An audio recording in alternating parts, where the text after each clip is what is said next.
Bill O'Dowd. I'm CEO of Dolphin Digital Media, and my portion of our doubleheader is film investing, production to portfolio. Thought I'd just share with you just basics of how films are financed and where the pitfalls are if you're dealing with distributors. Has anyone in here ever invested in an entertainment project? Lost money? Yeah. That's the honest, right? Right. That's usually the hook in. My background to talk about this, I graduated Harvard Law School a couple years ago, I guess. I've taught film finance at the University of Miami Film School for those same 22 years. So happy to kind of break it down in 15 minutes and just things to look at or how we evaluate opportunities and deal points. So if I go to the next slide. Typically, if you're going to invest in film, you want to know when you're going to make your money, right? Any investment.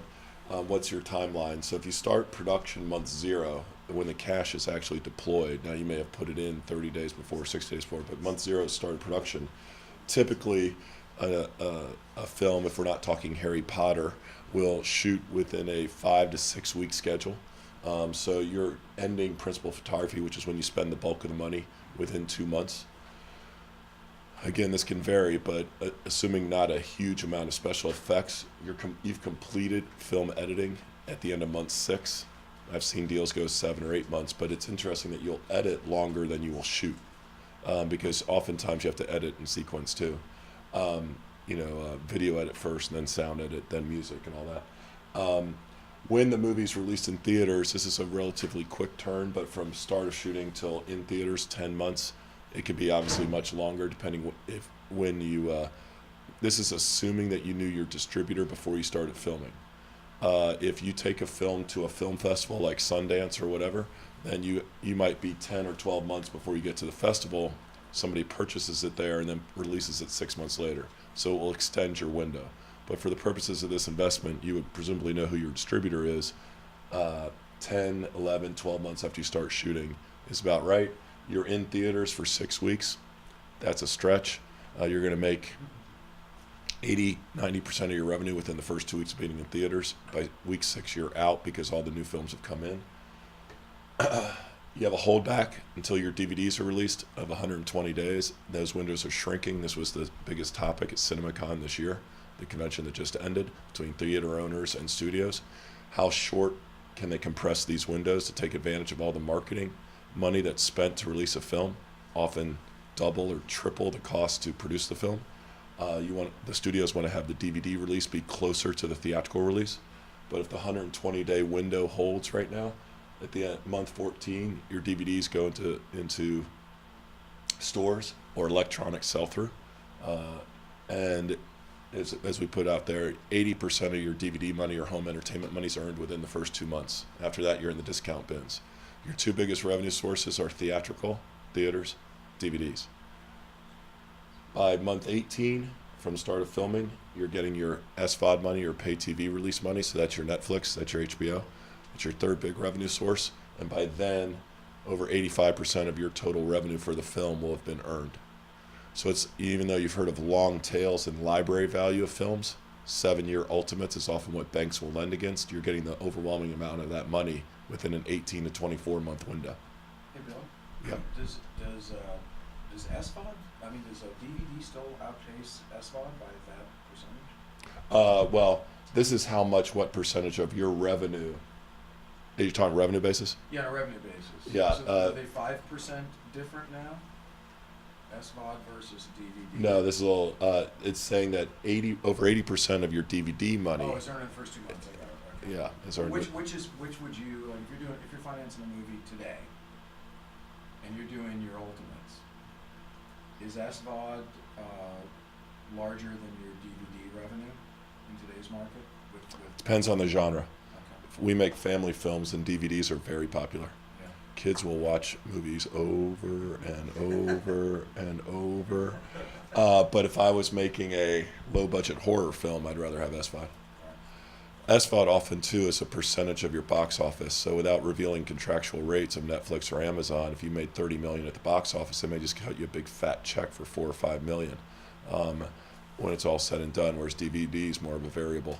But it's also interesting to know you've got a pretty tight range. You know what your DVD revenue is going to be within a very small percentage based on the genre and then how well it did at theaters. So that's your timing. If I was investing on window, when do I get my money back, right? The next thing I'd think about if I was investing would be what's my source of revenue. So I've deployed the capital. What are my sources of revenue? So the timeline kind of gave you, if I go to the next slide, James is awesome. Theaters first, DVD, SVOD, obviously pay TV. It used to be that you could be on both HBO and Netflix. Now they're competitors. Oftentimes you can only sell to one. Free TV, so what happens later, right? How many times have we seen Harry Potter, the original, on ABC on a Saturday night, right? That's what free TV means. Licensing and merchandising, mostly applicable only to family films, which is why we love that genre. And then international sales, you do it all over again in 100 countries around the world, right? So, and you can sell internationally. You often sell to one distributor who distributes in all these windows for you and gives you a check. Okay, so those are your sources of revenues on film. Same would apply to TV, but we're sticking to feature films for the moment. What are your major expenses? Well, who's distributing it for you? So let's say you cut a deal with Paramount. Paramount's going to take a fee, percentage of all revenue that's collected in the U.S. or whatever territory you've given them. That's your distribution fee, often 15, 20%. P&A, this is prints and advertising. Those are the costs associated with marketing the film.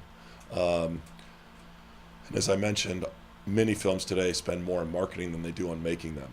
A very successful producer in the market right now, Jason Blum, had a movie called Get Out come out. It's crushing it at the box office. Did over 150 million at box office, right? The movie was made for, I believe, 5 to 8 million, and they spent 20 to 25 to market it, and it's killing it, right?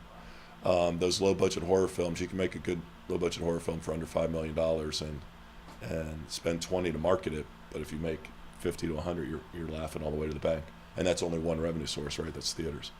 Of course, theaters keep half that money, but you're doing fine. DVD manufacturing shipping costs, that's still actually a major expense. If you're putting out 1 million units, what's it cost you to make them and ship them? And then lastly, residuals. Your actors, directors, writers, they get a cut of the revenue after initial exploitation. So those are the things we factor in, and I'll show you a worksheet because we're in a financing conference, right? Boom! This is very close to accurate. Meaning comprehensive. We add a few extra lines for how we look at green lights. But if you wanted to start with your gross domestic box office, what did your movie make in U.S. theaters? Let's say it's $35 million. That's not a spectacular result, but it's a decent one for an independent film. Theaters are going to keep half the money. So you get half. This is called distributor's gross revenue, right? It's what the theaters remit to the distributor, $17.5 million. You have other sources of revenue, your airlines, your home video. Notice that home video number. Now that includes electronic sell-through, but that's still large. Your VOD, pay-per-view and EST, we would combine them, electronic sell-through. Your pay TV, Netflix, HBO number, this would be about accurate, 8.75 million. Licensing, network and free TV, this will come in later though. This is some of the revenue that I talked about comes in after 18 or 24 months, will be free TV, and we put a zero by the licensing and merchandising because most independent films don't have that. You could expect 50 million of gross revenue in the distributor's pocket before they subtract their fee, 6.8 million, 15% roughly.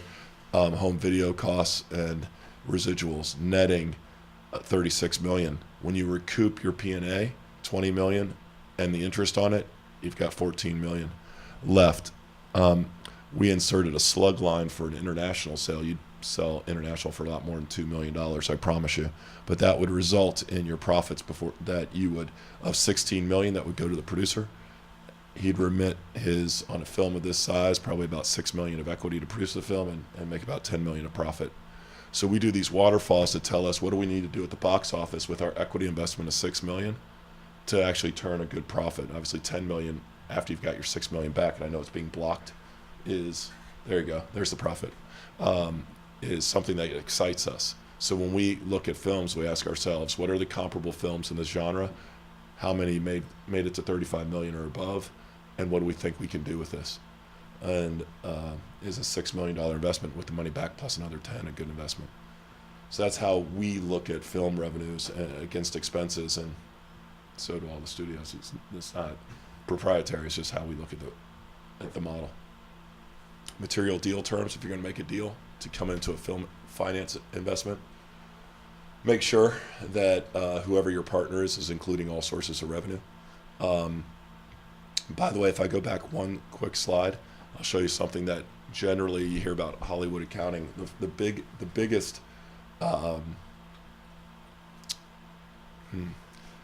distributors take their fee, which is a percentage, off the top. If they had recouped the 20 million out of the 50 first, it would be more producers would actually recoup their investment faster, right? But they're taking their distribution fee off the higher number. That's oftentimes what a lot of sophisticated investors don't understand. And when they model it out, they'll take the cost back first and the fees second. I just taught this last night in class and showed you can actually break out sample results, and it's the difference between making money or losing money for the investor in production. So if I go to the material deal terms, and I'm sorry, as we get near the end, you want to make sure that your partner's including all sources of revenue. Your investment's not just recouped from theatrical revenue, but all revenue. That the equity investment comes out first, as it should, with a VIG. Usually you get your $6 million back plus 10%, something like that. You get a preferred return, that's the VIG. And then the back end participation percentage. As a general rule, for 100 years in Hollywood, the total equity pot will get 50% of the profit of the film. The producer and the talent will get the other 50%. So if one group put up all $6 million of equity, for example, many times they'll get 50% of the profit of the film. Credits also, for some investors, that's more important than others, but do you want an executive producer credit? Are you a consistent investor? You might want your company logo, either at the front or the end of the film. Risk factors, so now that you know what the deal terms are, are you working with somebody that can get you U.S. theatrical distribution? All those horror stories you hear about films that lose money, 95% do.